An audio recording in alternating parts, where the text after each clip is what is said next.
Hey guys, tonight we begin with something truly horrifying. The world of medieval plague doctors during the Black Death of 1347. Those terrifying bird-masked figures you see in horror movies. The reality was far worse than any nightmare Hollywood could create.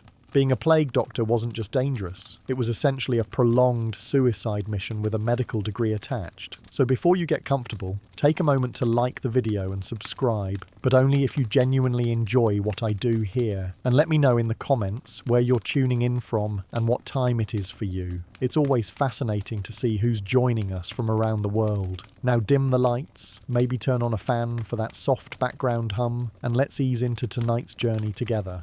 Congratulations, you've just woken up in the year 1347 and you're about to make the worst career decision in human history. Your name is Giovanni Di Marco, and until yesterday you were a struggling medical student at the University of Bologna with dreams of building a respectable practice treating wealthy merchants for common ailments like indigestion and gout. Today, you're about to become a plague doctor in Florence, which is roughly equivalent to volunteering to jump into an active volcano while wearing a leather costume. Let's be clear about one thing. Nobody sane becomes a plague doctor on purpose. It's not like you woke up one morning and thought, you know what sounds fun? Walking into houses full of dying people and pretending I can cure the deadliest disease in human history. The path to plague doctoring is paved with desperation, terrible luck, and the kind of financial pressure that makes people do things they'll regret for the remaining 3 weeks of their lives. Your journey to this nightmare profession began 6 months ago when your father, a moderately successful wool merchant, lost everything in a series of bad business deals. One day you were a medical student with a bright future. The next day you were a broke young man with half a medical education and creditors demanding payment for your university fees. Regular physicians were fleeing Florence as fast as their horses could carry them, leaving behind a city full of dying people and desperate families willing to pay absolutely anything for medical care. The mathematics were simple and terrifying. Plague doctors could earn more in a week than most people made in a year, assuming they lived long enough to collect their fees. The decision wasn't really a decision at all. You could either starve slowly while trying to build a normal medical practice in a city where half the population was dying, or you could take your chances with plague medicine and either get rich quick or die quick.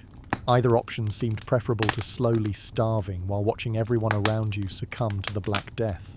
The irony is that your incomplete medical education actually makes you more qualified than most plague doctors. Many practitioners are former barber surgeons, reformed charlatans, or desperate individuals with no medical training whatsoever, who figured that treating plague couldn't be much worse than their current circumstances. At least you know the difference between arteries and veins, which puts you ahead of roughly half your new colleagues. Your medical education at Bologna was rigorous by medieval standards, focusing on the theoretical framework that supposedly governs all health and disease. You spent 2 years memorizing the works of ancient authorities like Hippocrates, Galen, and Avicenna, learning to recite their theories about humoral balance and the influence of celestial bodies on human health.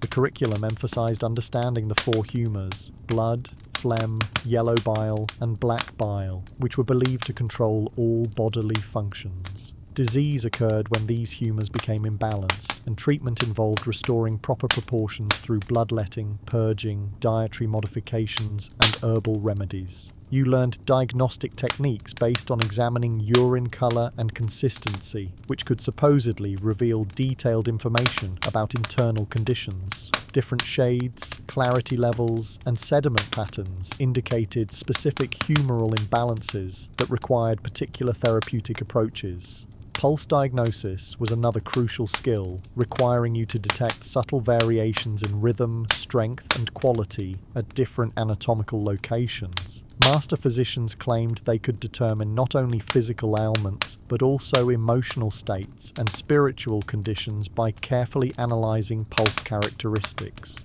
Herbal medicine formed a major component of your studies. You memorized the properties of hundreds of plants, learned to prepare complex compound remedies, and studied how different substances interacted with each other and with various humoral conditions. Some of this knowledge was genuinely useful. Willow bark really does relieve pain, and many plant-based remedies have legitimate therapeutic effects. Surgical training was limited but practical, focusing on treating wounds, setting broken bones, and performing simple procedures like removing foreign objects from injuries. Medieval surgery was crude and dangerous, but it represented hands-on medical knowledge that could sometimes achieve positive results. Astrological medicine taught you to consider planetary influences when diagnosing conditions and timing treatments. This wasn't superstition by medieval standards. It was sophisticated theoretical framework that attempted to understand how cosmic forces affected terrestrial processes, including human health. But here's what your expensive medical education didn't teach you: how to treat plague. The Black Death was completely unprecedented, operating according to principles that medieval medical theory couldn't explain, and requiring treatments that didn't exist in any textbook. Your professors had never seen anything like it, and their ancient authorities had no wisdom to offer about bacterial infections that cause systemic organ failure. Everything you learned about balancing humours, timing treatments according to astrological influences, and restoring internal harmony through bloodletting and purging was essentially useless against a disease that killed regardless of humoral balance, planetary positions, or constitutional strength.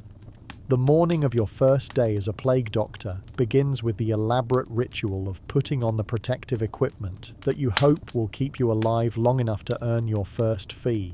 The costume isn't just clothing. It's a complex system of barriers designed to prevent the poisonous air that medieval medicine believes carries plague from reaching your body. The preparation process takes over an hour and requires the assistance of your landlord's teenage son, who's been promised extra rent money in exchange for helping you get dressed each morning. The boy is terrified of you and the costume, crossing himself repeatedly while handling the various leather components. First come the undergarments, linen clothes that have been boiled in a solution of vinegar, wine, and aromatic herbs. The process is supposed to neutralize any corrupting influences that might penetrate the outer protective layers. The linen is rough against your skin and smells like a combination of sour wine and rotting vegetation.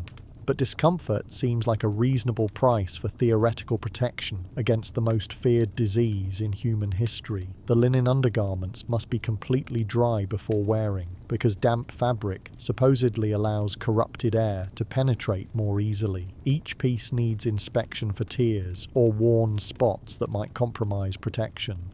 Even tiny holes could provide entry points for the poisonous vapors that carry plague from house to house. Next comes the woolen tunic, which has been treated with oils and aromatic substances to create an additional barrier against airborne contamination. The wool is heavy, scratchy, and develops an increasingly unpleasant smell from the chemical treatments. But medieval medical theory insists that proper preparation of inner garments is essential for preventing disease transmission.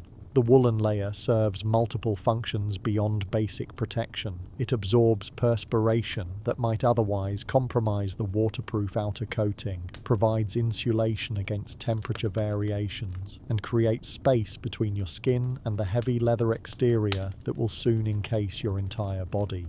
The treatment process for the woolen garments involves soaking them in solutions containing vinegar, wine, aromatic oils, and sometimes exotic ingredients like ground pearls or powdered precious stones. Different practitioners use different recipes, some adding rare herbs or mineral compounds that supposedly enhance protective properties. The leather coat represents the centerpiece of your protective ensemble, a massive, shapeless covering that weighs about 30 pounds and extends from your neck to your ankles. The leather has been specially treated with waxes and oils to make it completely impermeable to corrupted air, though the treatment also makes it impossibly hot and completely non-breathable. Getting into the coat requires careful choreography between you and your young assistant. The sleeves must be positioned correctly to overlap with protective gloves. The hem must hang at exactly the right length to prevent gaps at your ankles, and the collar must seal tightly around your neck without restricting breathing.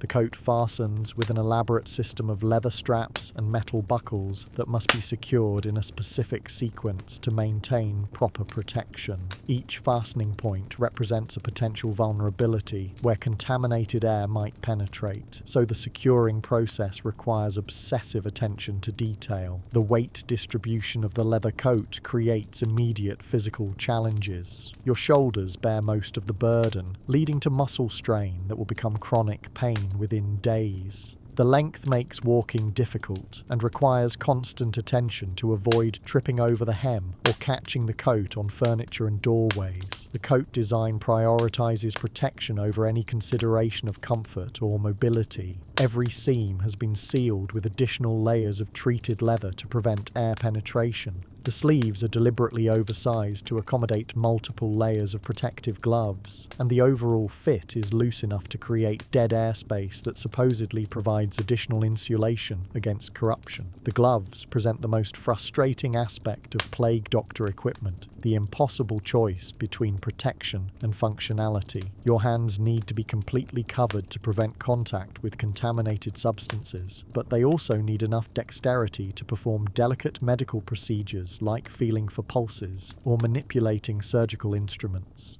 Thick leather gloves provide maximum protection but make precise hand movements nearly impossible. You can't feel temperature variations, distinguish between different textures, or maintain the fine motor control needed for medical procedures. Thin gloves allow better tactile sensitivity, but offer minimal protection against the bodily fluids that plague treatment inevitably involves. Your solution, like most plague doctors, is to wear multiple layers. Thin inner gloves made from treated cloth or soft leather, covered by thick outer gloves made from waterproof leather. This compromise provides moderate protection while maintaining some manual dexterity, though even simple tasks like opening medicine containers become elaborate challenges. Between the glove layers, you insert small pouches containing aromatic substances and protective amulets that supposedly enhance protection against supernatural aspects of plague transmission. These additions make the gloves even more cumbersome, but they provide psychological comfort that seems essential for maintaining courage during patient encounters. Now comes the famous mask, the iconic beaked nightmare that will define your professional identity and haunt the dreams of everyone who sees you. The mask isn't decorative or symbolic. It's the most crucial component of your survival strategy, designed to filter the poisoned air that carries plague from person to person. The mask construction involves leather formed over a wooden framework that maintains the distinctive curved beak shape. The interior is lined with cloth that holds aromatic substances while allowing air to pass through. Multiple small holes at the tip permit breathing while theoretically filtering incoming air through protective herbs and spices. The beak filling represents a complex pharmaceutical preparation that requires extensive knowledge about how different aromatic substances interact and which combinations provide optimal protection against specific types of atmospheric corruption. Your recipe comes from a plague doctor who survived 3 months in Milan before dying of unrelated injuries, making him practically ancient by professional standards. The primary ingredients are herbs chosen for their supposed ability to neutralize airborne poison. Rosemary for mental clarity and memory, because treating plague requires sharp thinking under extreme stress. Thyme for courage and strength, because the work demands emotional fortitude that normal humans don't possess. Lavender for calming properties, because constant exposure to death and suffering can drive practitioners to complete psychological breakdown. More exotic components reflect both the substantial fees that plague doctors earn and medieval beliefs about the supernatural properties of rare substances. Cinnamon bark provides internal warmth that supposedly counteracts the cold corruption of plague.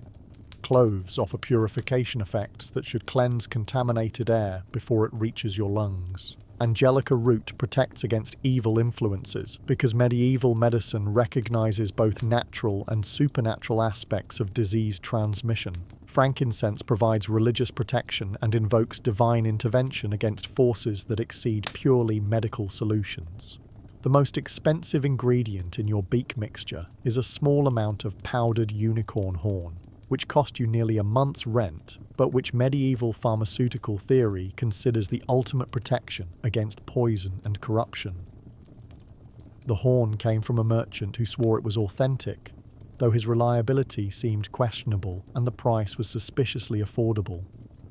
Preparing the beak filling requires grinding each ingredient to the proper consistency, coarse enough to allow air circulation, but fine enough to provide maximum surface area for filtration. The proportions must be carefully balanced according to medical theories about how different substances enhance or interfere with each other's protective properties. Fresh ingredients need to be added every few days as the mixture loses potency and begins to decompose in the humid environment inside the beak. The pleasant aromatic effects that initially make breathing tolerable gradually give way to overtones of mold and decay that make each breath an exercise in nausea suppression. The completed mask creates immediate practical problems that will affect every aspect of your work as a plague doctor. The beak severely restricts your field of vision, making it difficult to see patients clearly or navigate safely through cluttered rooms. The breathing holes provide limited airflow, so any physical exertion leaves you gasping inside your own protective equipment.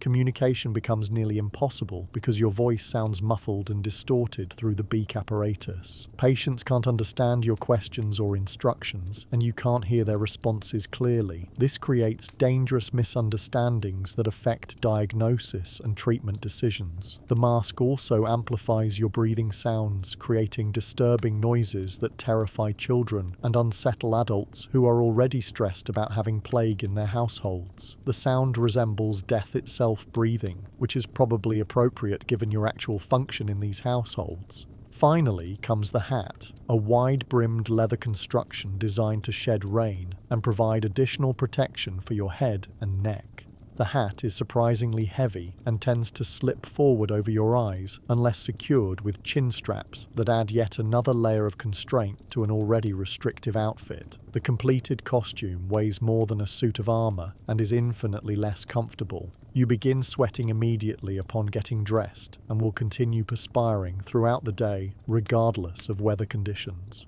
The multiple layers create pressure points that become increasingly painful, and the restricted mobility makes every movement require careful advance planning. Simple actions like walking through doorways, sitting in chairs, or examining patients lying in beds require elaborate maneuvering to avoid catching your costume on objects or displacing protective elements. You move like a leather-wrapped zombie, which accurately reflects both your appearance and your likely future.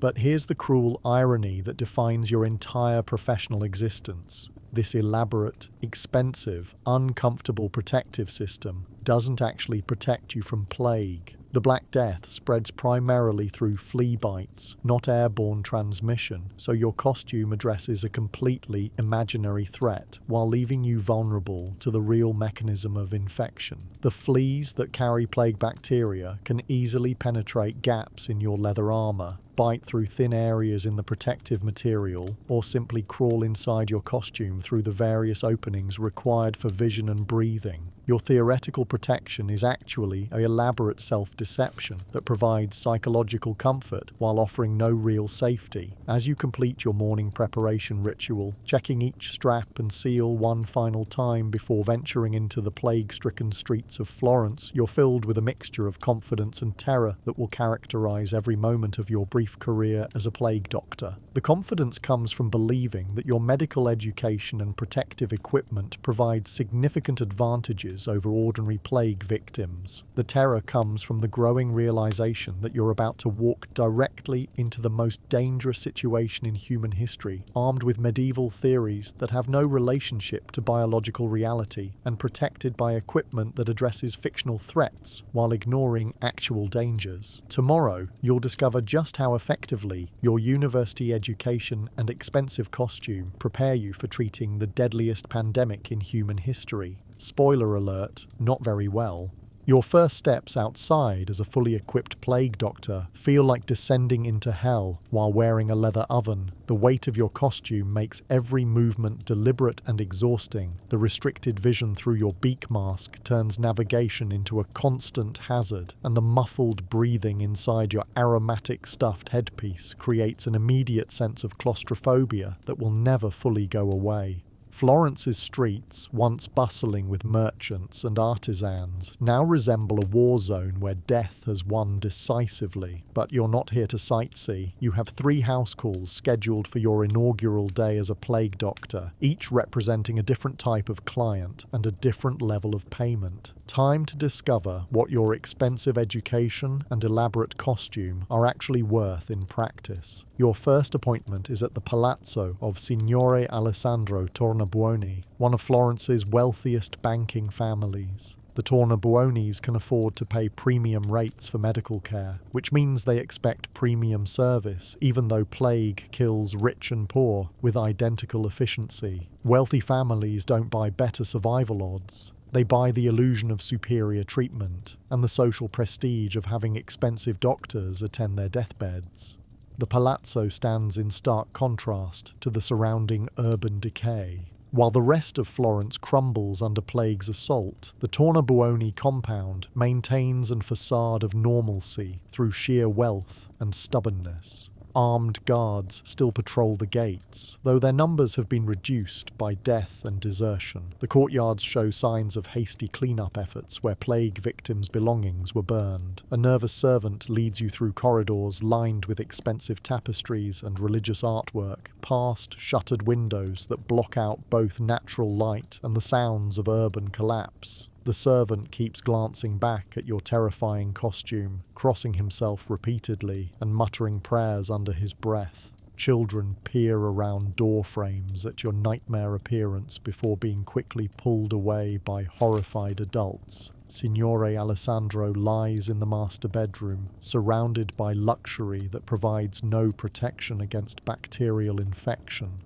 Silk bed sheets, carved wooden furniture, and expensive paintings create an environment of wealth and comfort that makes his suffering seem even more tragic and absurd. Plague doesn't respect social hierarchies or bank account balances. His wife, Madonna Caterina, greets you with the desperate composure that wealthy women maintain even during family crises. She's dressed in her finest gown despite the circumstances, maintaining aristocratic dignity while her husband dies slowly in their expensive bed. Her hands shake as she speaks, but her voice remains steady and authoritative.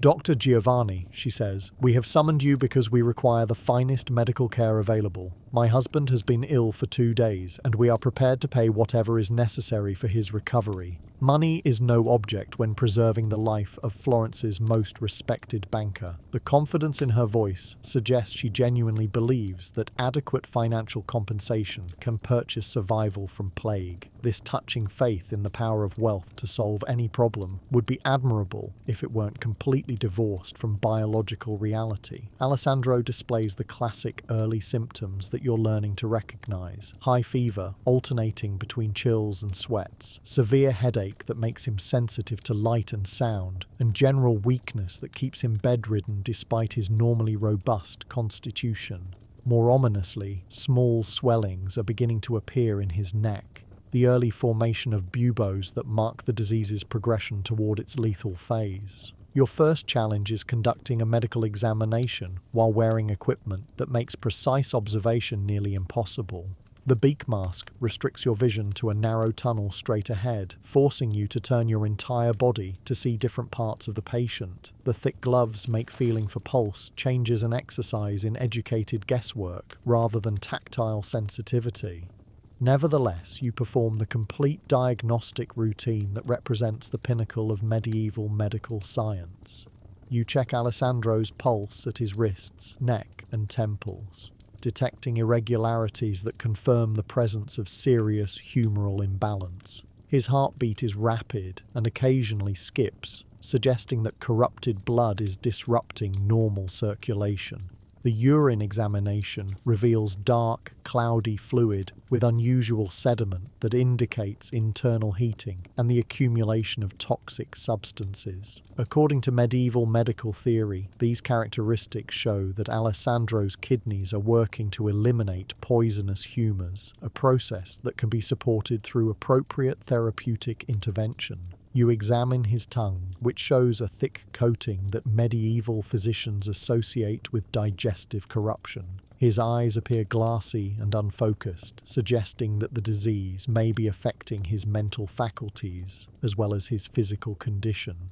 Based on these findings, you prescribe your first professional treatment as a plague doctor, therapeutic bloodletting to reduce the corrupted humours that are causing Alessandro's fever and weakness.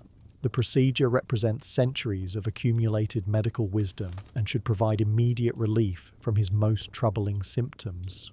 Medieval bloodletting is more complex than simply opening a vein and collecting blood. The procedure requires careful consideration of astrological timing, anatomical location, patient constitution, and the specific nature of the humoral imbalance being treated. You consult your medical texts and astronomical charts to determine the optimal approach for Alessandro's particular case. The bloodletting equipment includes several different types of instruments: sharp lancets for opening veins, cupping glasses for drawing blood to specific areas, and bronze basins for collecting the extracted fluid. Each tool has specific applications depending on the location and purpose of the procedure. You begin by opening a vein in Alessandro's left arm, allowing corrupted blood to flow into a basin while monitoring the patient's response to treatment. Medieval medical theory teaches that bloodletting should continue until the patient shows signs of weakness or near fainting, indicating that diseased humours have been successfully removed. Alessandro grows visibly paler as blood flows from his arm and his pulse becomes weaker and more irregular. You interpret these changes as positive signs that the bloodletting is drawing out corruption, though what you're actually observing are the predictable effects of blood loss on an already compromised cardiovascular system. After removing approximately 3 pints of blood, a substantial amount for someone in Alessandro's weakened condition,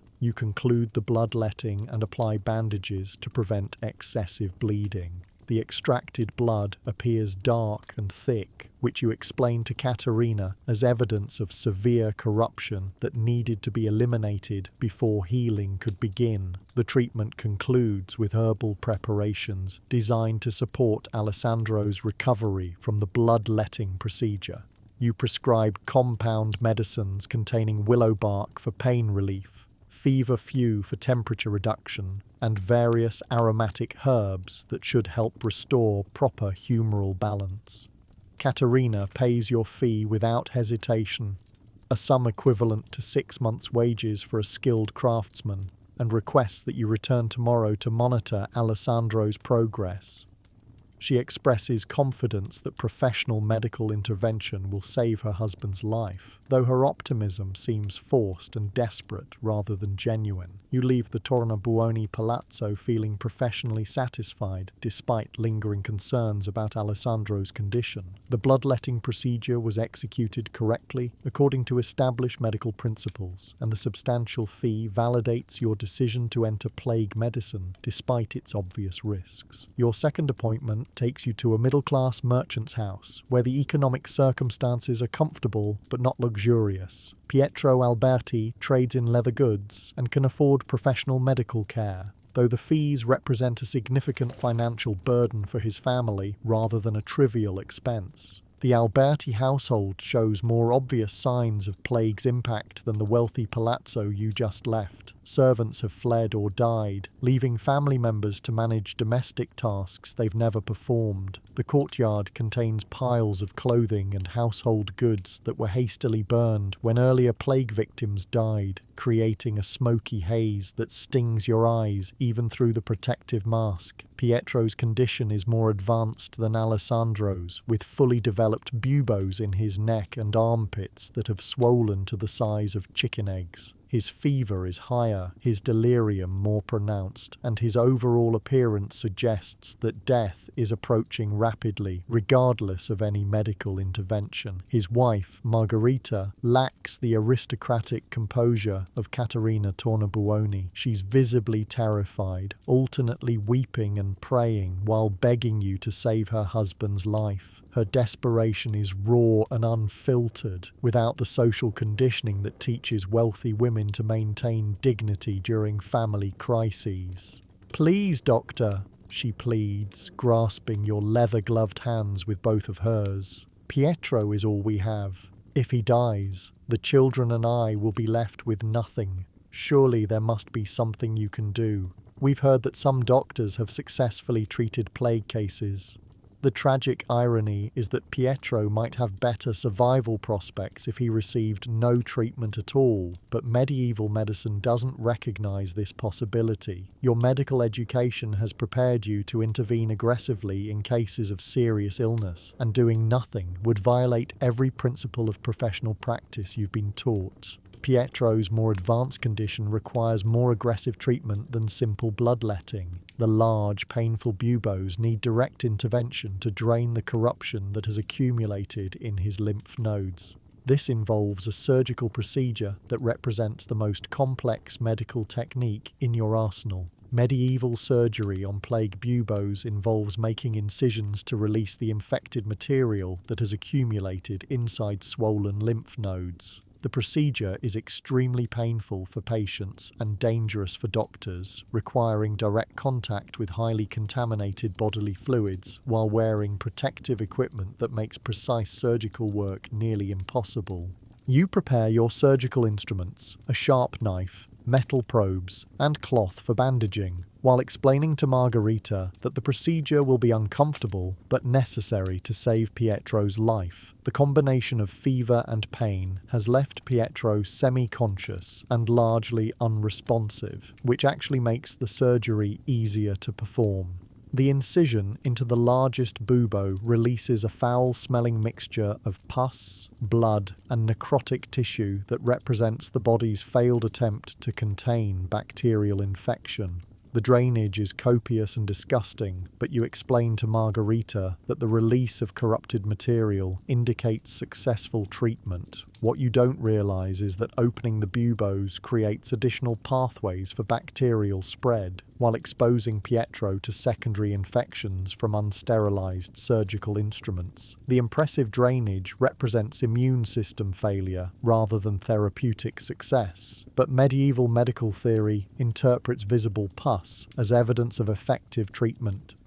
After draining the accessible buboes, you apply herbal poultices designed to draw out remaining corruption through the skin. The poultices contain ground herbs, animal products, and mineral compounds that create chemical burns on Pietro's already inflamed skin while introducing additional bacterial contamination into surgical wounds. The surgical procedure and poultice application leave Pietro weaker and in more pain than before treatment began, but you reassure Margherita that discomfort indicates successful elimination of disease-causing corruption. Medical improvement often involves temporary worsening as the body expels accumulated toxins. Margherita pays your fee with obvious reluctance, counting out silver coins that represent a substantial portion of the family's savings.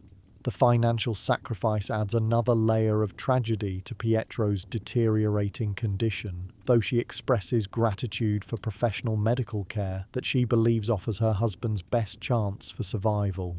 Your third and final appointment of the day takes you to the poorest section of Florence, where plague has hit hardest due to overcrowding, malnutrition, and primitive sanitation. Here, entire families have been wiped out, leaving houses full of corpses that no one has money or energy to bury properly. The Donati family represents the bottom tier of urban society, labourers who barely survived economically, even before plague devastated their community. They've pooled resources from several related families to afford a single consultation, hoping that professional medical advice might save at least some members of their extended clan. The conditions inside the Donati house are appalling even by medieval standards. Multiple family members lie sick in a single room, sharing blankets, and breathing the same contaminated air. Sanitation is non-existent, with bodily waste accumulating in corners because no one is healthy enough to maintain basic cleanliness. 3 patients require your attention. An elderly grandmother whose age makes her particularly vulnerable to plague's effects, a middle-aged man who works as a day labourer when employment is available, and a teenage girl whose youth offers no protection against bacterial infection. The grandmother, Nonna Lucia, is clearly dying regardless of any medical intervention.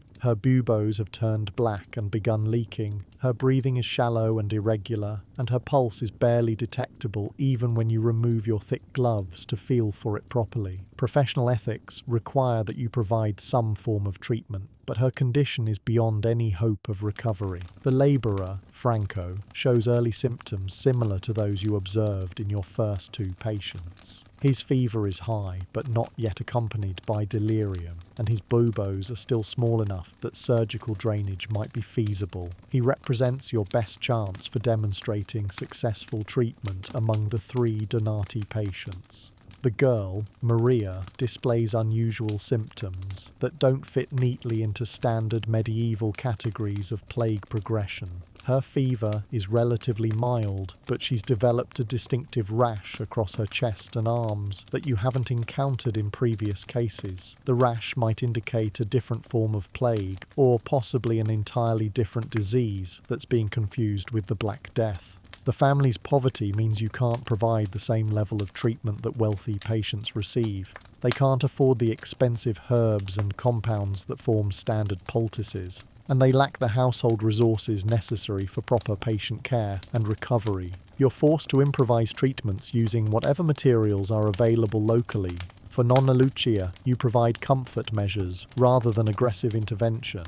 Her condition is too advanced for bloodletting or surgery to help, so you prepare simple herbal teas using common plants that might ease her pain during her final hours.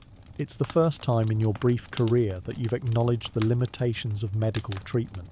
Franco receives a modified version of the bloodletting procedure you performed on your previous patients. You remove less blood due to his already weakened condition from malnutrition and hard physical labour. The extracted blood appears thinner and paler than that of your wealthier patients, reflecting the nutritional deficiencies that characterise his social class. For Maria, you're essentially guessing about appropriate treatment because her symptoms don't match established patterns described in medical texts. You prescribe herbal preparations that should help with fever and recommend isolation from other family members in case her condition represents a different disease entirely. The Donati family pays your reduced fee with a mixture of copper coins and barter goods, a few eggs, some bread, and a small amount of olive oil that represents significant sacrifice for people living at subsistence level. Their gratitude is overwhelming and heartbreaking as they express genuine belief that professional medical care will save their loved ones. As evening approaches and you prepare to return home after your first day as a practicing plague doctor, you reflect on the experiences and challenges that define your new profession. You've treated 3 different patients using established medical principles, earned more money in a single day than most people make in months, and gained valuable clinical experience with various presentations of plague symptoms. The physical exhaustion from wearing heavy protective equipment for an entire day is overwhelming. Your shoulders ache from the weight of the leather coat, your neck is stiff from the restricted head movement imposed by the mask, and your hands have developed blisters from the constant friction of multiple glove layers. More troubling is the growing realization that your treatments may not be as effective as your medical education suggested they would be. All 3 patients seemed weaker and more uncomfortable after receiving professional care, though you attribute these observations to the natural progression of plague rather than to any inadequacy in your therapeutic approaches. The economic aspects of plague medicine are both exhilarating and morally complicated. Your daily earnings exceed what most skilled craftsmen make in months, but the money comes from desperate families who are spending their life savings for treatments that may not actually help their loved ones survive. The social dynamics of plague doctoring are equally complex. Wealthy patients treat you with respect and deference despite your terrifying appearance, while poor patients regard you with a mixture of hope and fear that reflects their desperation. Everyone wants to believe that expensive medical care provides better survival odds, even though plague kills rich and poor with identical efficiency. As you begin the elaborate process of removing your protective equipment, a procedure almost as complex as putting it on, you're filled with conflicting emotions about your career choice. The financial rewards are substantial and immediate, validating your decision to enter plague medicine despite its obvious dangers. But nagging doubts about treatment effectiveness and patient outcomes create an underlying anxiety that threatens to undermine your professional confidence. Medieval medical education didn't prepare you for the possibility that established treatments might be ineffective or even harmful, leaving you without frameworks for interpreting clinical results that don't match theoretical expectations. Your first day as a plague doctor has been professionally successful by medieval standards. You've applied sophisticated medical knowledge to challenging cases, earned substantial fees from grateful families, and gained valuable experience treating various forms of plague presentation. Tomorrow will bring more patients, more opportunities to refine your techniques, and more chances to build a lucrative practice in plague medicine. What you don't yet realize is that you've just participated in a systematic medical disaster disguised as professional healthcare. Your treatments have weakened patients who needed all their strength to fight bacterial infection, introduced additional complications into already compromised immune systems, and provided false hope to families whose loved ones were probably doomed regardless of medical intervention. But this knowledge won't become apparent for several more days when you begin to notice patterns in patient outcomes that don't align with theoretical expectations about treatment effectiveness. For now, you're simply an exhausted young doctor who survived his first day in the most dangerous profession in human history. Tomorrow, you'll discover what happens when medieval medical theory encounters the brutal realities of bacterial infection. Spoiler alert, the bacteria win.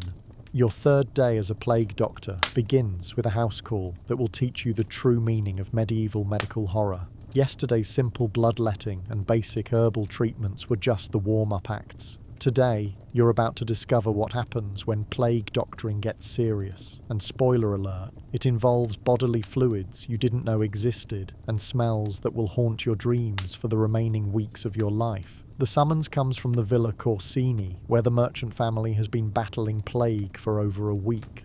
Their patriarch, Lorenzo Corsini, has survived longer than most patients, which his family interprets as evidence that he has a strong constitution and excellent medical care. What they don't realize is that prolonged survival often means prolonged suffering, and Lorenzo's extended illness has given the disease time to develop complications that require increasingly desperate medical interventions. When you arrive at the villa, the stench hits you before you even enter the building, a complex bouquet of rotting flesh, infected wounds, and human waste that penetrates even your herb-stuffed beak. The servants who greet you are wearing cloth masks soaked in vinegar, though their protection is laughably inadequate compared to your elaborate costume. Lorenzo lies in a bed that has become a testament to the failure of medieval medicine. His body is covered with the remnants of previous treatments, bandages from surgical procedures, stains from herbal poultices, and the telltale marks of repeated bloodletting. What started as standard plague symptoms has evolved into a catalogue of medical complications that would challenge even modern physicians. His wife, Madonna Elisabetta, greets you with the kind of desperate hope that wealthy families maintain even when facing obvious defeat.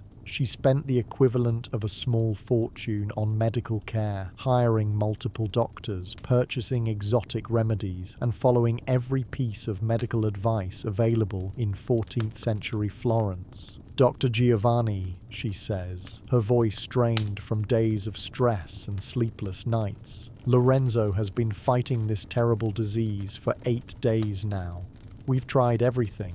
Bloodletting, herbal medicines, prayers, and dietary modifications. But his condition continues to worsen, and now he's developed new symptoms that concern us greatly. The new symptoms she mentions represent the kind of medical complications that occur when bacterial infection is allowed to progress unchecked while being subjected to treatments that actually worsen the patient's condition. Lorenzo's prolonged illness has given you an opportunity to observe the full progression of plague pathology, though what you're seeing would be more educational if it weren't so horrifying. Lorenzo's original buboes have evolved into open, draining wounds that leak a continuous stream of infected material. The surgical drainage performed by previous doctors has prevented the lymph nodes from healing naturally, creating permanent openings that serve as breeding grounds for secondary bacterial infections. More disturbing are the new buboes that have appeared in locations not typically affected by plague, behind his ears, in his groin, and along his spine. These unusual presentations suggest that the infection has spread throughout his lymphatic system, creating a generalized sepsis that is overwhelming his body's ability to fight the disease. His fever has become so extreme that it's causing neurological symptoms, seizures, hallucinations, and periods of complete unconsciousness, alternating with episodes of violent delirium. During lucid moments, he begs for water but vomits immediately after drinking, creating a cycle of dehydration that compounds his other medical problems. Most ominously, Lorenzo has developed what medieval physicians call the Black Plague marks. Areas of skin that have turned dark due to tissue death from impaired circulation. These necrotic patches are spreading slowly across his body, marking the progress of systemic organ failure that indicates approaching death. Your examination reveals the full scope of Lorenzo's medical catastrophe. His pulse is rapid, weak, and irregular, suggesting that his heart is struggling to maintain circulation despite massive fluid losses from fever, vomiting, and draining wounds. His breathing is shallow and labored, indicating that the infection may have spread to his lungs. The urine sample that Elisabetta provides is dark brown and contains visible blood, showing that Lorenzo's kidneys are failing under the stress of filtering bacterial toxins from his bloodstream. His tongue is black and swollen, making speech difficult and swallowing nearly impossible. Based on these findings, you realize that Lorenzo's condition requires the most aggressive medical interventions available to medieval medicine. Simple bloodletting and herbal remedies are inadequate for such an advanced case.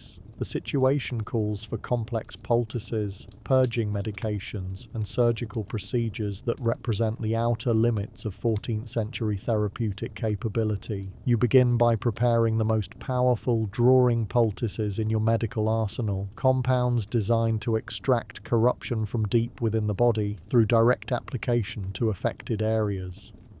These preparations involve ingredients so exotic and expensive that only the wealthiest families can afford them, which explains why the Corsinis are willing to pay whatever you charge.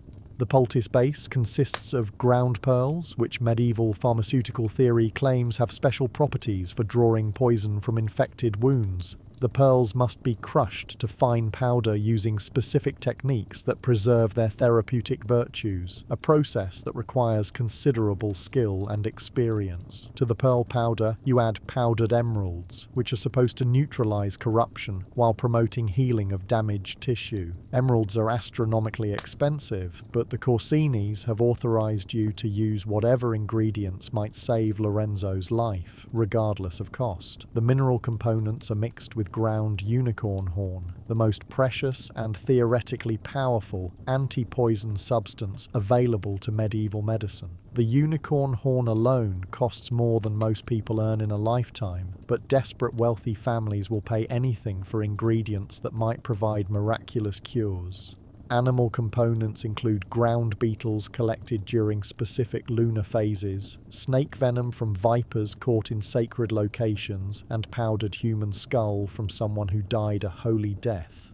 Each ingredient is believed to contribute specific therapeutic properties that enhance the overall effectiveness of the poultice mixture. The most revolting component is fresh human excrement from a healthy virgin, which medieval medical theory considers essential for drawing poultices because it represents the body's natural method of expelling corruption. Obtaining this ingredient requires delicate negotiations with young women from respectable families, though the Corsini's wealth makes such arrangements possible. Preparing these compounds requires several hours of careful grinding, mixing, and chemical processing to create pastes with the proper consistency and therapeutic potency. The finished poultices are thick, dark, and smell like a combination of rotting meat and chemical solvents, but they represent the pinnacle of 14th century pharmaceutical technology. The application process involves smearing the poultice mixtures directly onto Lorenzo's open wounds and covering them with bandages made from silk that has been blessed by religious authorities. The contact between caustic chemicals and infected tissue creates immediate agony that causes Lorenzo to scream and thrash despite his weakened condition. Elisabetta becomes alarmed by her husband's obvious pain, but you explain that extreme discomfort indicates successful treatment. The poultices are drawing corruption from deep within his body, and the burning sensation shows that therapeutic substances are penetrating to the sources of infection. The poultice base consists of ground pearls, which medieval pharmaceutical theory claims have special properties for drawing poison from infected wounds. The pearls must be crushed to fine powder using specific techniques that preserve their therapeutic virtues, a process that requires considerable skill and experience. To the pearl powder, you add powdered emeralds, which are supposed to neutralize corruption while promoting healing of damaged tissue. Emeralds are astronomically expensive, but the Corsinis have authorized you to use whatever ingredients might save Lorenzo's life, regardless of cost. The mineral components are mixed with ground unicorn horn, the most precious and theoretically powerful anti-poison substance available to medieval medicine. The unicorn horn alone costs more than most people earn in a lifetime, but desperate wealthy families will pay anything for ingredients that might provide miraculous cures. Animal components include ground beetles collected during specific lunar phases, snake venom from vipers caught in sacred locations, and powdered human skull from someone who died a holy death. Each ingredient is believed to contribute specific therapeutic properties that enhance the overall effectiveness of the poultice mixture. The most revolting component is fresh human excrement from a healthy virgin, which medieval medical theory considers essential for drawing poultices because it represents the body's natural method of expelling corruption. Obtaining this ingredient requires delicate negotiations with young women from respectable families, though the Corsini's wealth makes such arrangements possible. Preparing these compounds requires several hours of careful grinding, mixing, and chemical processing to create pastes with the proper consistency and therapeutic potency. The finished poultices are thick, dark, and smell like a combination of rotting meat and chemical solvents, but they represent the pinnacle of 14th century pharmaceutical technology. The application process involves smearing the poultice mixtures directly onto Lorenzo's open wounds and covering them with bandages made from silk that has been blessed by religious authorities. The contact between caustic chemicals and infected tissue creates immediate agony that causes Lorenzo to scream and thrash despite his weakened condition. Elisabetta becomes alarmed by her husband's obvious pain, but you explain that extreme discomfort indicates successful treatment. The poultices are drawing corruption from deep within his body, and the burning sensation shows that therapeutic substances are penetrating to the sources of infection. Elisabetta becomes hysterical as she watches her husband's body expel what seems like impossible quantities of fluid through both ends simultaneously. You reassure her that dramatic purging indicates successful elimination of internal toxins, though privately you're becoming concerned about the severity of Lorenzo's reaction. The purging continues for hours, leaving Lorenzo severely dehydrated and so weak that he can barely maintain consciousness. His skin becomes grey and clammy, his breathing becomes even more laboured, and his pulse becomes so weak that you have difficulty detecting it even when you remove your thick gloves. But medieval medical theory provides explanations for these alarming developments. The weakness indicates that Lorenzo's body is devoting all its energy to expelling corruption. The dehydration shows that poisonous fluids are being eliminated through natural channels. The barely detectable pulse suggests that his heart is working efficiently to circulate purified blood. As evening approaches, it becomes clear that Lorenzo is dying despite receiving the most advanced medical care available in medieval Europe. His breathing becomes irregular and shallow. His skin takes on the greyish pallor that indicates organ failure, and he becomes completely unresponsive to external stimuli.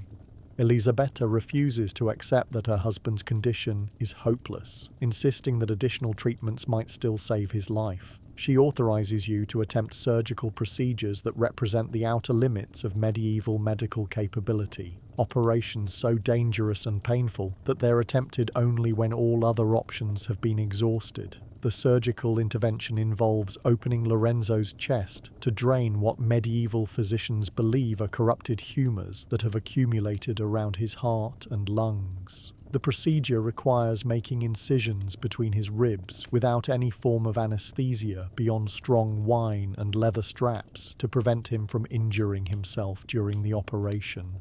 Your surgical instruments are crude by any standard.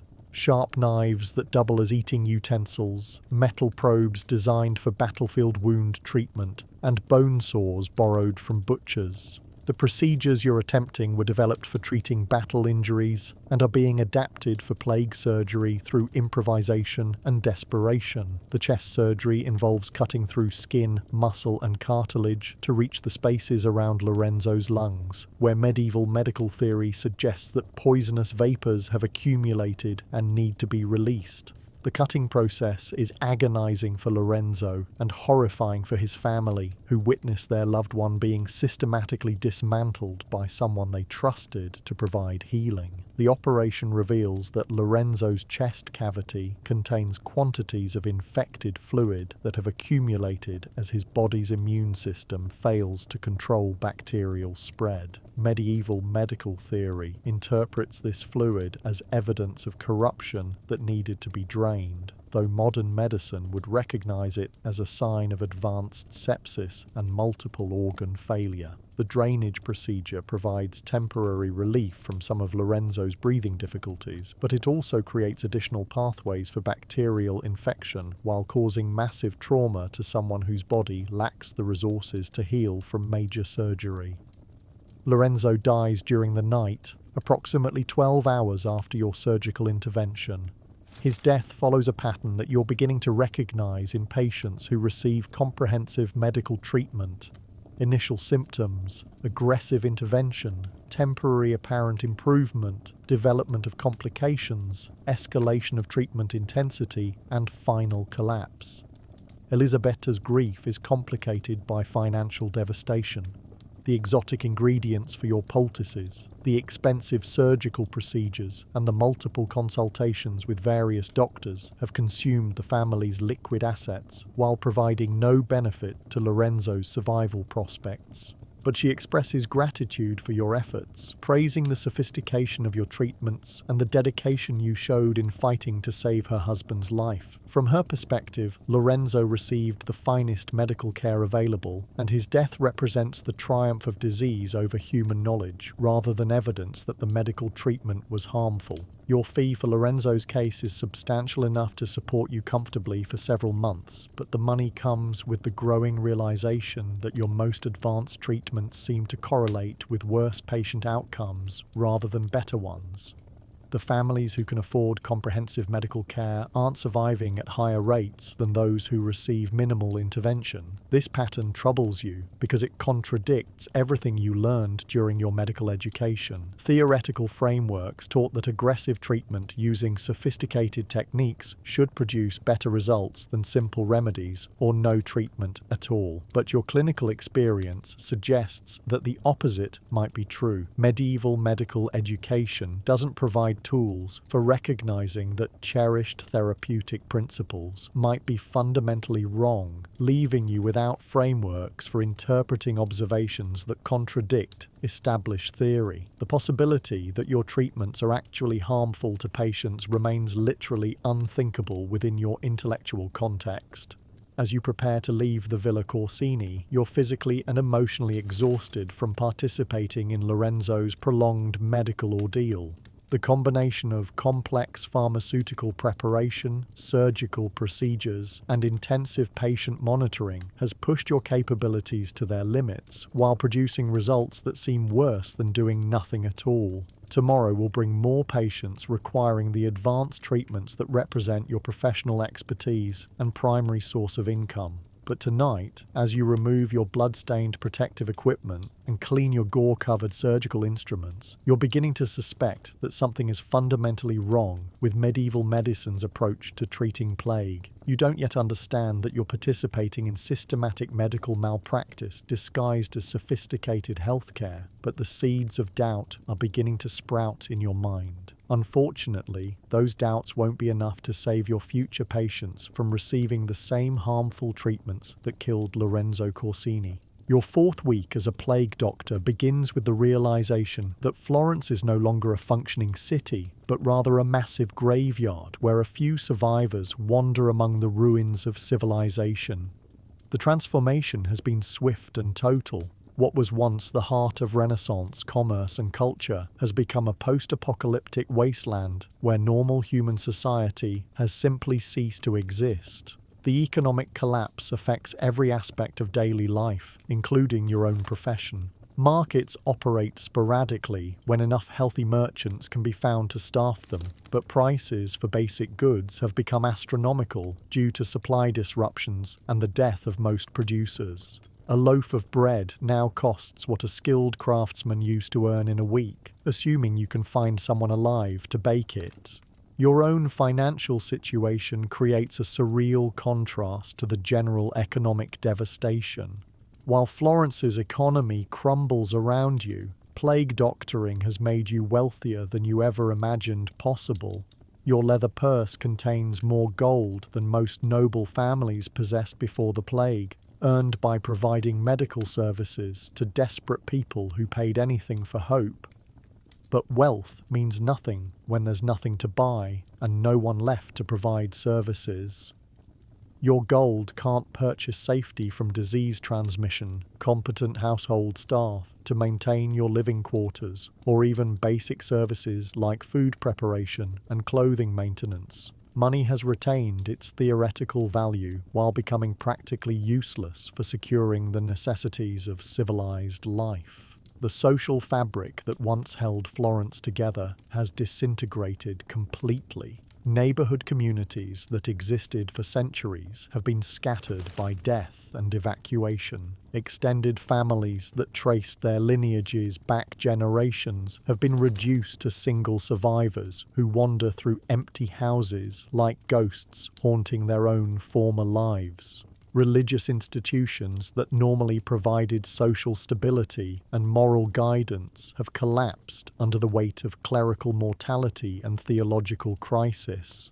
Churches that once hosted elaborate ceremonies now serve as makeshift morgues where bodies are stacked like cordwood waiting for burial crews that no longer exist.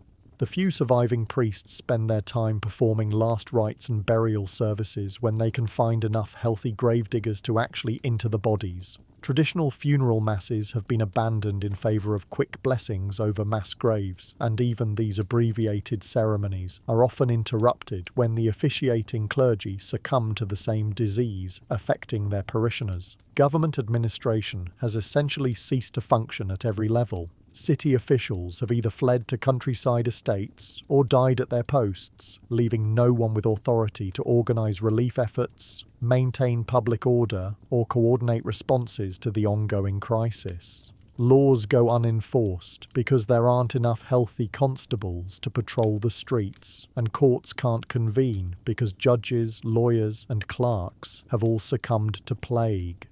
This administrative vacuum has created a lawless environment where property rights are determined by physical possession rather than legal documentation. Abandoned houses are occupied by whoever can defend them, valuable goods are claimed by anyone strong enough to carry them away, and disputes are settled through violence rather than legal proceedings. The breakdown of normal social constraints has produced strange behavioral patterns among the survivors. Some people have embraced hedonistic lifestyles, reasoning that if death is inevitable, they might as well enjoy their remaining time through excessive drinking, eating, and sexual activity. Others have become religious fanatics, organizing processions of flagellants who whip themselves publicly in displays of penance designed to appease divine wrath. Many survivors have simply withdrawn from all social contact, barricading themselves in their homes and refusing to interact with anyone who might be carrying infection. They communicate through shouted conversations across streets, lower baskets from upper-story windows to receive food deliveries, and treat every stranger as a potential source of contamination. Your profession places you at the center of these social dynamics, while simultaneously isolating you from normal human relationships.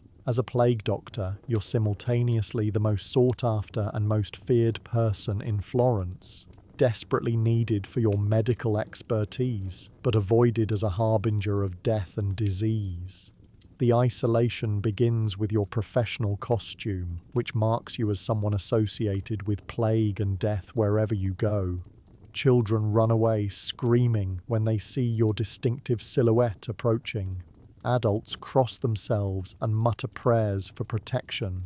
Even other medical practitioners maintain careful distance from someone whose daily work involves direct contact with the most dangerous disease in human history. Even when food is available for purchase, the quality has deteriorated dramatically due to disruptions in supply chains and the death of skilled food producers. Bread is often mouldy, meat comes from animals that died of unknown causes, and preservation techniques have broken down due to lack of experienced practitioners. Your attempts to maintain social relationships from your pre-plague life meet with consistent rejection and increasing hostility. Former fellow students from the University of Bologna avoid contact when they encounter you on the streets, crossing to the opposite side and refusing to acknowledge your greetings.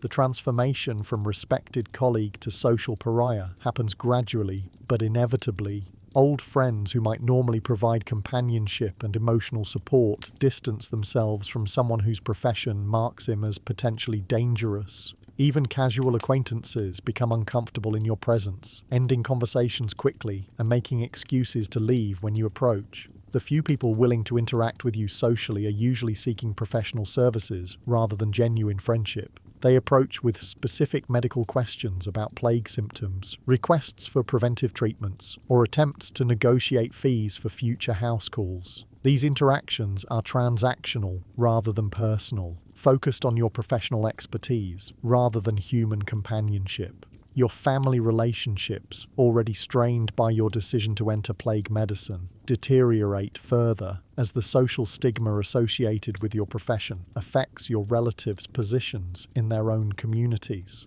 Your father's remaining business associates avoid dealings with someone whose son associates with plague victims on a daily basis. Your younger sister, who initially supported your career decision as financially sensible, now refuses to see you due to pressure from her husband's family, who fear that association with a plague doctor might damage their social standing and business prospects. The separation is painful for both of you, but her marriage and children take priority over maintaining relationships that have become socially problematic. Even your mother, who has always taken pride in your medical education and professional achievements, struggles with the social consequences of your career choice.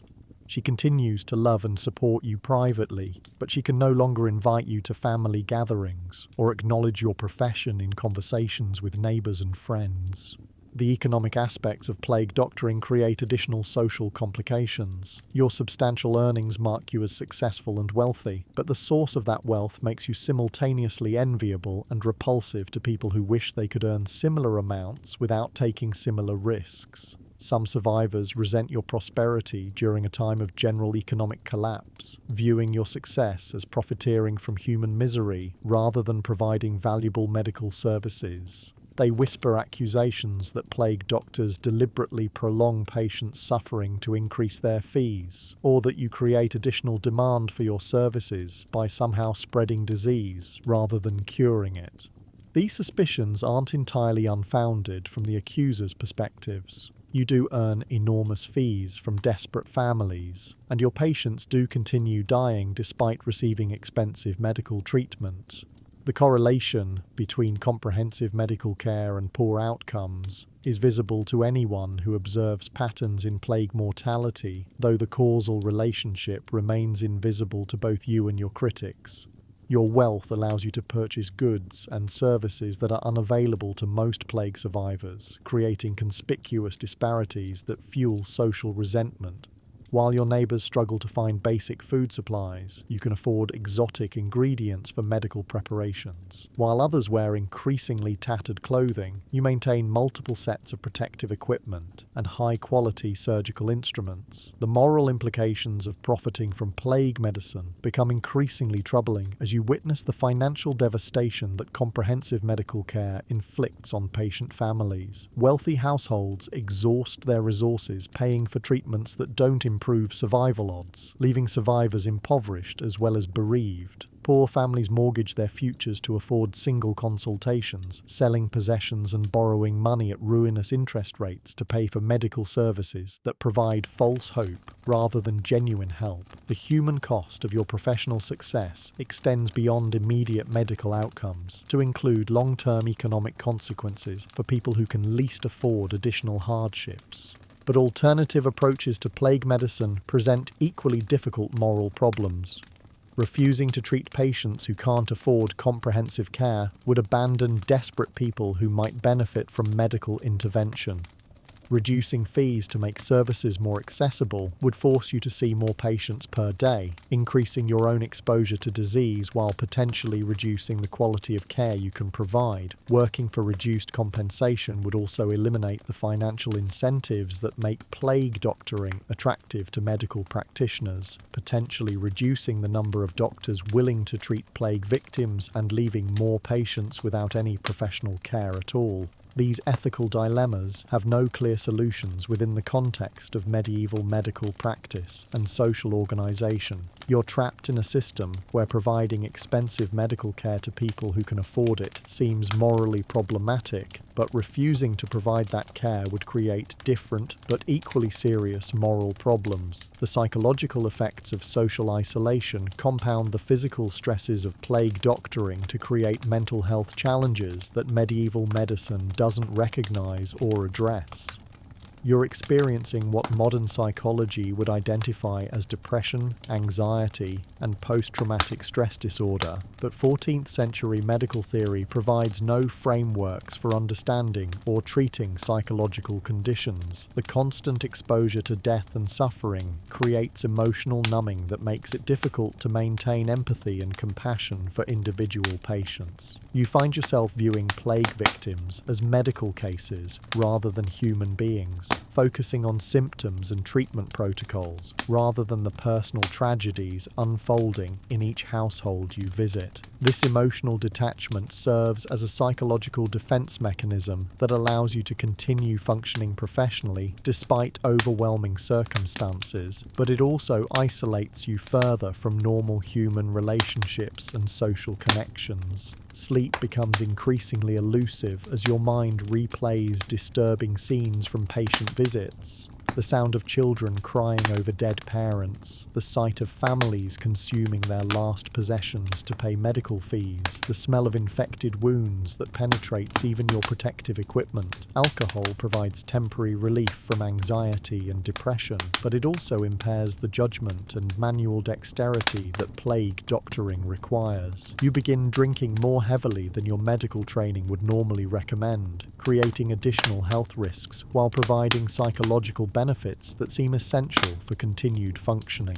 Your 6th week as a plague doctor begins with a headache that you initially attribute to too much wine and too little sleep. After all, the combination of social isolation, professional stress, and nightly attempts to drink away disturbing memories from patient visits has created a lifestyle that would give anyone persistent physical complaints. But as you struggle to complete your morning ritual of putting on the protective costume, you begin to suspect that this particular headache might represent something far more serious than a simple hangover. The headache is accompanied by a general feeling of weakness that makes the heavy leather coat seem even more burdensome than usual. Your hands shake as you adjust the straps and buckles, though you convince yourself that the trembling results from exhaustion rather than the early stages of the disease you've been treating for weeks. The young man who helps you dress each morning, the landlord's son who earns extra money by assisting with your costume, notices your obvious discomfort and asks whether you're feeling ill. The question sends a chill through your body that has nothing to do with Florence's morning air. The possibility that you might be developing plague symptoms has lurked in the back of your mind since you first entered the profession, but confronting it directly feels like acknowledging a death sentence. "I'm fine," you tell him, though your voice sounds weak and unconvincing even to yourself. "Just tired from yesterday's house calls. The Benedetti family required extensive treatment, and the procedures took longer than expected. The explanation is technically true, but deliberately evasive. You're not ready to admit that your protective equipment and medical expertise might have failed to keep you safe from the disease that has killed every patient you've treated. Your first house call of the day takes you to the residence of Count Alberico Malaspina, a minor nobleman whose family has maintained their aristocratic lifestyle despite the social collapse surrounding them. The Malaspina Palazzo represents one of the last bastions of normal civilized life in plague-ravaged Florence, though even here the signs of crisis are impossible to ignore. The Count's eldest son, Roberto, has been ill for 3 days with symptoms that you recognize immediately: high fever, severe headache, weakness that keeps him bedridden, and the beginning formation of small swellings in his neck. It's a textbook case of early-stage plague, identical to hundreds of others you've examined during your brief career. But as you conduct your examination, comparing Roberto's symptoms to your mental catalogue of plague presentations, you're disturbed to realize that your own physical condition matches his almost perfectly. The headache that's been troubling you all morning, the weakness that made dressing so difficult, the general sense of malaise that you've been attributing to stress and alcohol. These symptoms align precisely with Roberto's early plague manifestations. The parallel becomes even more disturbing when you check Roberto's pulse and realize that your own heart is beating with the same rapid, irregular rhythm that characterizes plague patients in the early stages of infection. When you examine his urine sample and observe the dark, cloudy characteristics that indicate internal corruption, you remember that your own morning urination displayed similar abnormalities. Medieval medical training has taught you to maintain professional objectivity when examining patients, separating your personal concerns from clinical observations. But it's impossible to conduct Roberto's examination without simultaneously conducting a mental assessment of your own condition, and the results of that self-diagnosis are terrifying. You prescribe the standard treatment protocol for Roberto: bloodletting to reduce corrupted humours, herbal preparations to restore internal balance, and dietary modifications designed to support his body's natural healing processes. But as you explain the procedures to his anxious parents, part of your mind is calculating whether you should begin treating yourself using the same approaches. The irony isn't lost on you that your extensive medical knowledge makes self-diagnosis more frightening, rather than less so. An ordinary person experiencing early plague symptoms might hope that the illness represents something less serious, but your professional expertise eliminates most possibilities for optimistic interpretation. You know exactly what these symptoms mean and where they're likely to lead. Your second appointment takes you to a merchant's house where the entire family has been struck down simultaneously, a common pattern that demonstrates plague's efficient transmission through household contact. The parents, 3 children, and 2 servants are all displaying various stages of disease progression, creating a comprehensive display of plague pathology that would be educational if it weren't so horrifying. The youngest child, a girl of perhaps 6 years, shows symptoms that precisely match your own current condition. Her fever is moderate rather than extreme, her headache is severe but not yet accompanied by delirium, and her energy level is reduced but not yet completely depleted. She represents plague in its earliest, most treatable stage, though your experience has taught you that treatable is a relative term when dealing with a disease that kills, regardless of medical intervention. As you examine the child, you're forced to confront the probability that you're looking at your own immediate future. If your self-diagnosis is correct, you have perhaps a week before your symptoms progress to the level displayed by her older siblings, and perhaps 2 weeks before you reach the terminal stage demonstrated by their parents. The realization creates a strange sense of professional detachment that allows you to continue working despite growing personal terror.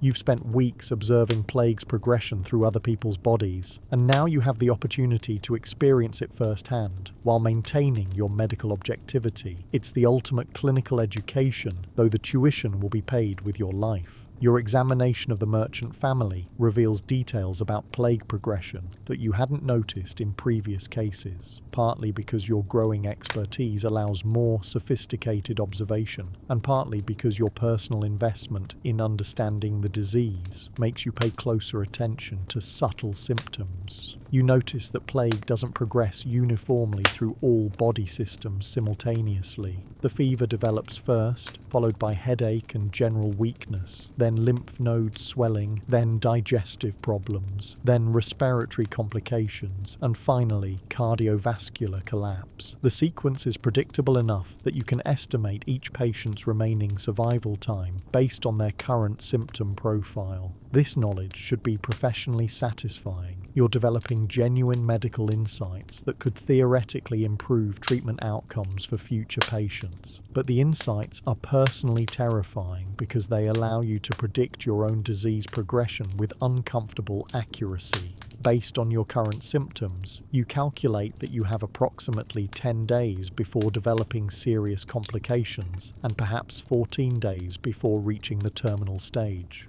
The precision of this timeline creates a bizarre sense of scientific satisfaction mixed with existential horror. Your third and final appointment of the day takes you to a poor household where the family patriarch is dying in the advanced stages of plague that you now recognize as your own inevitable destination. The man's condition provides a detailed preview of your own approaching death. The black, leaking buboes, the difficulty breathing, the delirium that alternates with moments of terrifying clarity. As you examine the dying man, you're simultaneously observing your own future corpse. His skin has the greyish pallor that indicates organ failure. His breathing has the shallow irregularity that suggests approaching respiratory collapse, and his pulse has the weak, rapid quality that marks cardiovascular system breakdown. The man's family begs you to provide treatments that might save his life, though his condition is obviously beyond any hope of recovery. You go through the motions of prescribing palliative care, herbal teas to ease pain, positioning techniques to improve breathing, and spiritual preparations for approaching death. But your recommendations are delivered with unusual emotional distance because you're not just treating a patient, you're rehearsing your own death scene. The professional detachment that has helped you cope with countless patient deaths takes on new meaning when applied to your own mortality. The dying man occasionally becomes lucid enough to recognize your presence and attempts to communicate despite his difficulty speaking. His eyes convey a mixture of gratitude for your medical attention and pity for someone whose profession requires daily exposure to the disease that's killing him. He seems to understand that you're not just his doctor, but also his future colleague in death. That evening, as you remove your protective equipment for what may be the last time, you're forced to confront the fundamental irony of your situation. You've spent weeks providing medical care to plague victims while believing that your expertise and protective equipment would keep you safe from the disease you were treating. But plague doesn't recognize professional boundaries or respect medical degrees. Your elaborate costume, expensive education, and sophisticated treatments have provided no protection against a disease that operates according to biological principles that medieval science doesn't understand. You're about to die from the same bacterial infection that has killed all your patients, despite having access to the most advanced medical knowledge available in 14th century Europe. The next few days pass in a blur of deteriorating health and growing desperation. Your symptoms progress exactly as you predicted, following the same pattern you've observed in hundreds of patients. The moderate fever becomes extreme, the mild headache becomes excruciating, and the general weakness becomes complete exhaustion. The swellings in your neck and armpits develop according to the timeline you established through clinical observation. First, small, tender lumps that could be mistaken for minor infections, then rapid growth to the size of chicken eggs, then the distinctive black coloration that marks tissue death and impending systemic collapse. You attempt to treat yourself using the same approaches you've applied to patients, but self-administered medical care proves nearly impossible when you're too weak to maintain the manual dexterity required for complex procedures. Bloodletting becomes dangerous when performed alone, herbal preparations are difficult to prepare without assistance, and maintaining proper medical records seems pointless when you're both doctor and patient. More disturbing is the realization that your extensive clinical experience has eliminated any hope for optimistic self-deception about your prognosis. You know exactly how this disease progresses, what complications to expect, and how the story ends. Other plague victims might maintain false hope about recovery, but your medical expertise makes such hope impossible to sustain. The psychological effects of approaching death are complicated by your unique perspective as both victim and expert observer. You're simultaneously experiencing plague's physical and emotional impacts while analysing those impacts from a professional standpoint. It's like being forced to perform surgery on yourself while serving as your own medical student. Your professional training has prepared you to comfort dying patients and help families accept inevitable outcomes, but applying those skills to your own situation proves impossible. The emotional detachment that works when treating others becomes inadequate when confronting personal mortality. By your 8th day of illness, you're too weak to leave your bed, but still mentally alert enough to continue analysing your condition with clinical precision. The progression matches your predictions perfectly. Respiratory complications are developing, cardiovascular strain is increasing, and multiple organ systems are beginning to fail simultaneously. You write final notes about your symptoms and observations, partly for potential medical value and partly to maintain some sense of professional purpose during your dying process. The documentation is meticulous and detailed, providing what might be the first comprehensive first-person account of plague progression written by someone with professional medical expertise. The notes describe physical symptoms with clinical precision, while also recording emotional and psychological effects that you never thought to ask patients about during their final days. Pain levels, fear responses, periods of confusion alternating with clarity, and the strange sense of detachment that develops when death becomes clearly inevitable. Your final entries become increasingly difficult to write as weakness and delirium interfere with manual coordination and clear thinking. The handwriting deteriorates from careful medical script to barely legible scrawls, though you continue attempting to document your experience until physical incapacity makes writing impossible. On your 10th day of illness, you receive an unexpected visitor. The young man who has been helping you dress each morning since you began plague doctoring. He's heard about your condition through neighborhood gossip and has come to offer assistance, despite obvious fears about contagion from close contact with someone in advanced stages of plague. His presence provides unexpected comfort during your final hours.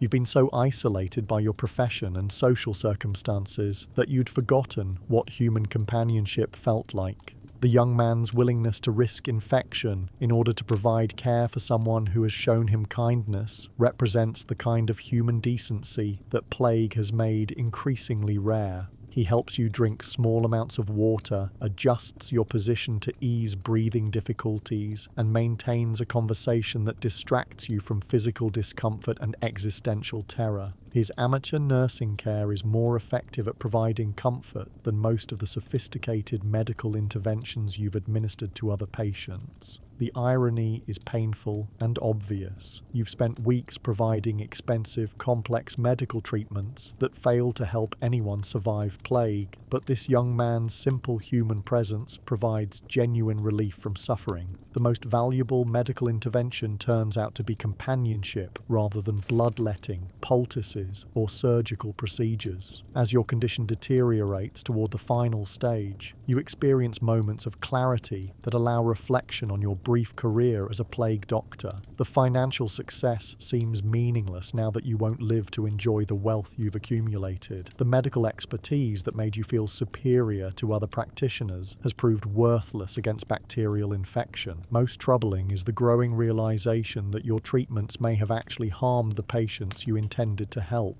The bloodletting that you believed restored humoral balance probably weakened immune systems that needed all their strength to fight infection. The poultices that were supposed to draw out corruption likely introduced additional bacterial contamination into compromised tissue. The purging medications that were designed to eliminate internal toxins probably caused dangerous dehydration in patients whose bodies were already struggling to maintain fluid balance. Even the surgical procedures that demonstrated your advanced medical skills may have created additional trauma for people whose systems lacked resources for healing. During one of your final lucid periods, you attempt to share these insights with the young man, hoping someone might learn from your experience. But your weakened voice makes communication nearly impossible, and he interprets your urgent whispers as confused ramblings of someone whose illness has affected his mental faculties. Your final night brings a series of medical crises demonstrating plague's systematic destruction of human physiology. Your kidneys fail completely. Your heart develops severe arrhythmias, and your digestive system ceases functioning. Each system failure represents a battle your body is losing against bacterial toxins that medieval medicine can't address. Your breathing becomes increasingly labored during final hours, interrupted by long pauses.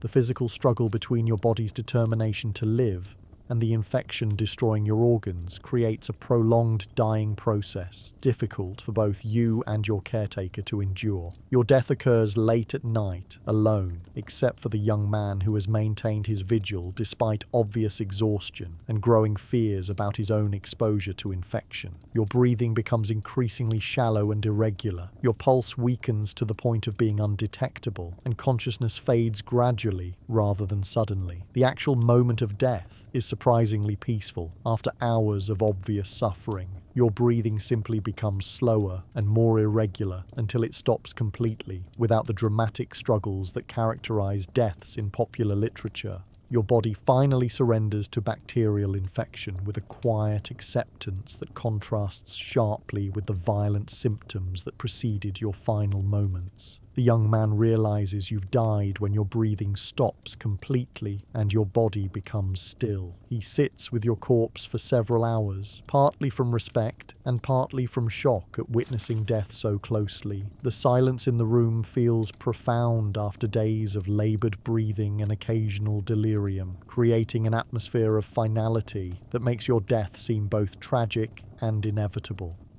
Eventually, he covers your body with a sheet and begins the process of reporting your death to whatever authorities still function in plague-ravaged Florence. The bureaucratic procedures that normally surround death have been simplified due to the overwhelming number of plague victims, but your status as a medical professional ensures that your death will be officially recorded rather than simply added to anonymous mortality statistics. Your body joins the thousands of other plague victims whose corpses litter the city, though your expensive costume marks you as someone who was wealthy enough to afford professional medical care. The irony of your situation, a doctor who died from the disease he was treating, makes your death notable enough to be recorded in the few surviving chronicles of Florence's plague experience. Your accumulated wealth passes to distant relatives who had avoided contact with you during your final weeks due to fears about contagion. The gold you earned from desperate families provides no benefit to your own survival and serves mainly to enrich people who contributed nothing to your professional success or personal welfare. Your medical notes and observations about plague progression are discovered among your belongings, but aren't preserved for future medical study. Medieval medical education doesn't include frameworks for learning from treatment failures or questioning established therapeutic principles. So your insights about the harmful effects of standard treatments are dismissed as the confused ramblings of someone whose illness affected his mental clarity. The protective equipment that you believed would keep you safe from plague is burned along with your other possessions, though the burning is more symbolic than medically necessary. Medieval understanding of disease transmission doesn't recognize that flea-borne bacterial infection can't be prevented by elaborate costumes designed to filter corrupted air. Your death represents the endpoint of a brief career that combined genuine heroism with tragic futility, sincere dedication with inevitable failure, and noble intentions with systematically harmful outcomes. You risked everything to provide medical care during humanity's worst pandemic, but your efforts probably made patients' conditions worse rather than better. The final irony is that your death proves the fundamental inadequacy of medieval medical theory when confronted with biological realities that it can't explain or address. Despite extensive education, sophisticated equipment, and professional expertise, you died exactly like every other plague victim, killed by bacteria that medieval science doesn't recognize and can't treat effectively. Your story ends not with medical triumph or heroic sacrifice, but with the simple biological fact that good intentions and professional knowledge are worthless when applied through theoretical frameworks that have no relationship to the actual mechanisms of disease and death. In the end, you were just another plague victim who happened to wear a costume while dying.